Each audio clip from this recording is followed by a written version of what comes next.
Hey everybody, just a short one today, and let's get straight into it. On January 8th, 2020, Donald Trump's national security advisor, Robert O'Brien, told him that COVID was likely going to be a really big deal, that the disease was airborne, that it's far deadlier than even a strenuous flu, that it impacts the old as well as the young, that it presented a substantial risk to Americans, etc. We know Trump knew this information because recently, journalist Bob Woodward released a number of interviews, what we'll call the COVID tapes, where Trump explicitly says all of it, makes it clear that he was aware of just how much of a threat this virus could be. And in one of the most interesting moments of the tape, Trump says this.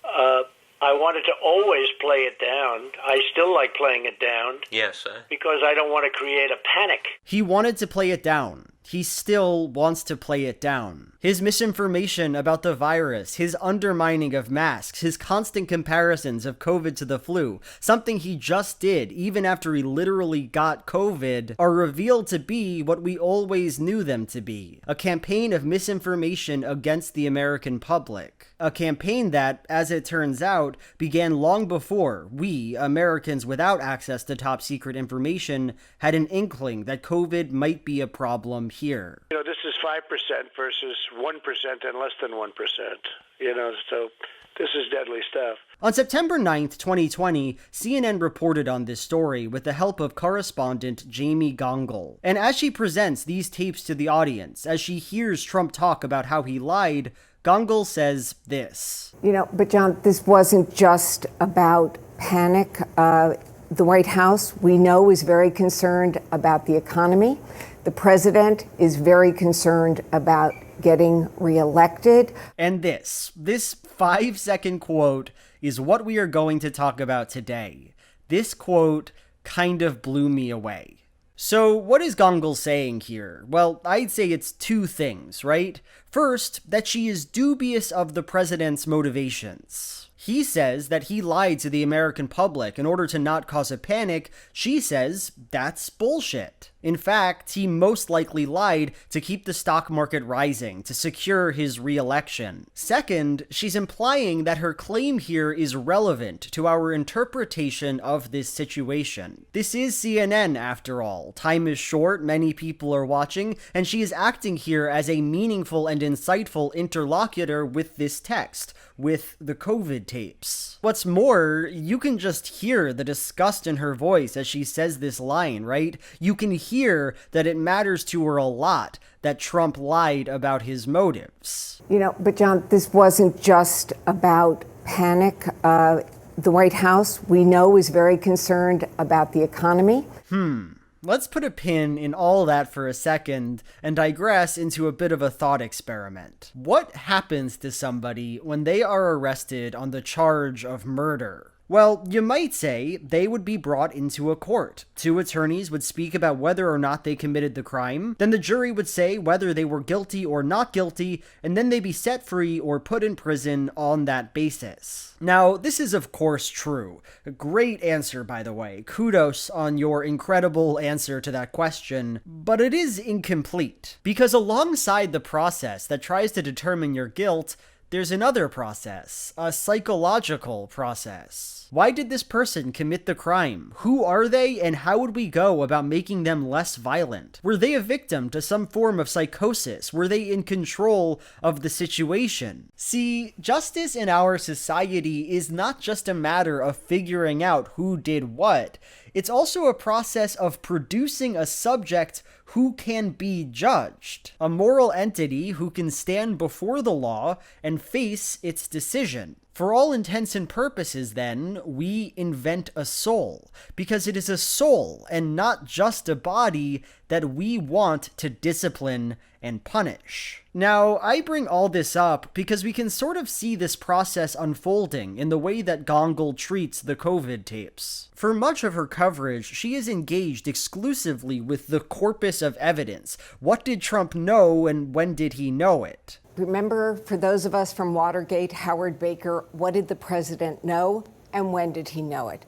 That's what Bob Woodward lays out in this book. But in the moment that she hears Trump claim that he lied about the pandemic in order to allay a national panic, she almost reflexively begins to engage with this secondary psychological process. Here, he's saying that while he certainly did lie about the pandemic, he had reasonable motives for doing so, preventing an ostensibly bad thing, people freaking out. There's a sense here that Donald Trump is threatening Gongel's simple evaluation of the COVID tapes, that he is exonerating his own soul, and she can't have that. No. You lied about this extremely bad thing, and maybe more importantly, you lied for extremely bad reasons. In order to judge Trump, to make moral claims about these tapes, we can't just rely on discussions of what he did and didn't do. Rather, we must also understand and be able to condemn the man himself. That's what justice is. Okay, am I about to look you in the eyes and say, I disagree with Jamie Gongol on this one? Normally, I'm a huge Gongol stan, but she really missed the mark here. Donald Trump has a beautiful soul, and whatever you think about his actions, he always has the best of intentions. Well, no, I think she's probably right about this one. In my opinion, Donald Trump is bad, and I'm not offended by anybody saying that. But what I do want to look at here is the way that this understanding of justice, as applied to Donald Trump in this situation, leads us to some pretty strange and kind of unsettling conclusions. Conclusions about what Donald Trump represents and about what this CNN report actually works to accomplish. And let's explore that. So, whenever you make an ethical claim about anything, whenever you say that a fact is relevant to your moral assessment of a situation, you are also saying that the inverse claim would be relevant. That might sound confusing, but it's really not. If I say that you stole my dog and that that's a bad thing, then I accept that if you didn't steal my dog, then the opposite is probably true. You didn't do a bad thing. Stop biting me. And given this, we have to recognize that when Gongol stakes any of her moral interpretation of the COVID tapes on Trump lying about his motives, she's saying that if he didn't lie there, then her assessment would change. Her opinion is tied, for better or worse, to Donald Trump's soul. But here's the problem. Donald Trump's soul is a social fiction. It is a complicated prop. That's it. If you asked me, do you think Donald Trump is a good person, I'd say no. But what if I thought that political correctness was a meaningful threat to free speech in America? What if I thought that trickle-down economics was a great idea? What if I thought that undocumented immigrants from Mexico were an incredibly serious problem, one that the mainstream media constantly lies about? Well, maybe he'd start to look a little better, a little more virtuous, a little more honest. That's the thing, right? There is no essential Donald Trump. For most of us, he exists merely as a function of language, a reflection of our beliefs. And so, when Gongol centers her investigation on Trump's psyche, what we find is kind of hollow. CNN says that he was lying and that that's important, and the White House and Fox News can just say, we disagree with you on that. Of course his motives are what he says they were. And, what are we even supposed to do with that? For all intents and purposes,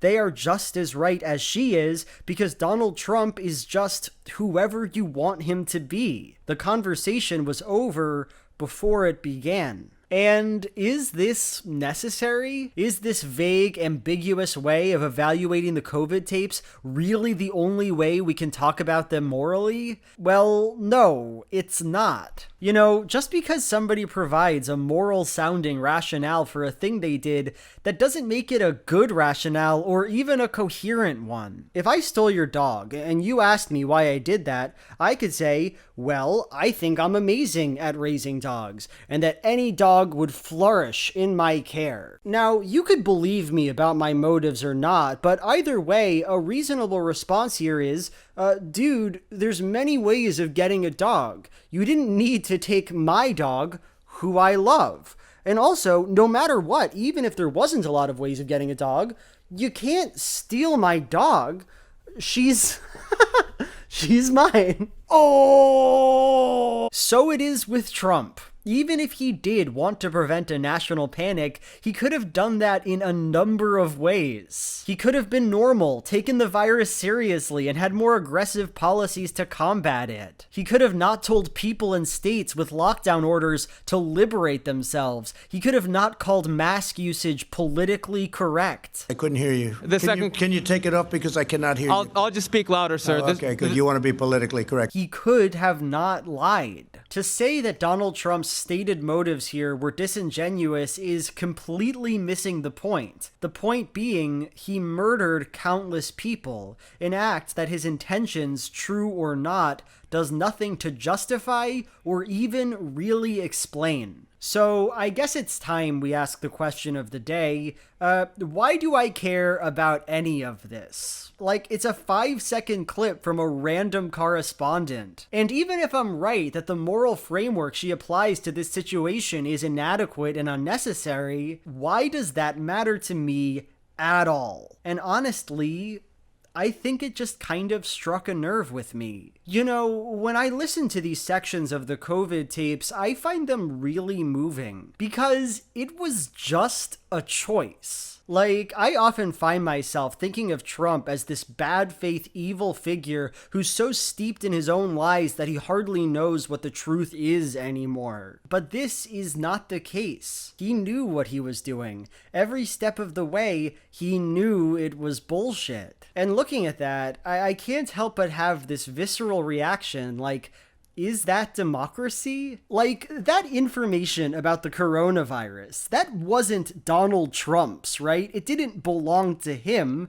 It was our information. But here, we just left that in his hands, his incentive systems, his business connections. On January 8th, 2020, Robert O'Brien gave a brief where he explained that the coronavirus was an enormous threat to the United States. He said that, and then Donald Trump was like, okay, cool, I'm gonna use that info to do less than nothing. And that was his power, his privilege, his right.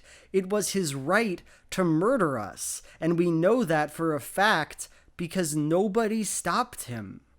Is that democracy? And watching this Gongol coverage, we're left with none of that. None of that complicated, interpretive possibility space. None of those valuable questions. Because of the way justice is understood and deployed here, all we really get to think about is Trump's ego. Were his motives pure? Is he going to heaven? This self-defeating nonsense that reduces our perspective to a series of irrelevant and unfalsifiable claims about who Donald Trump is. But we don't get to talk about what he is, and we don't get to talk about what he was able to do. And I don't know, it might sound silly to say this about a 5-second clip, but I think we need more than that.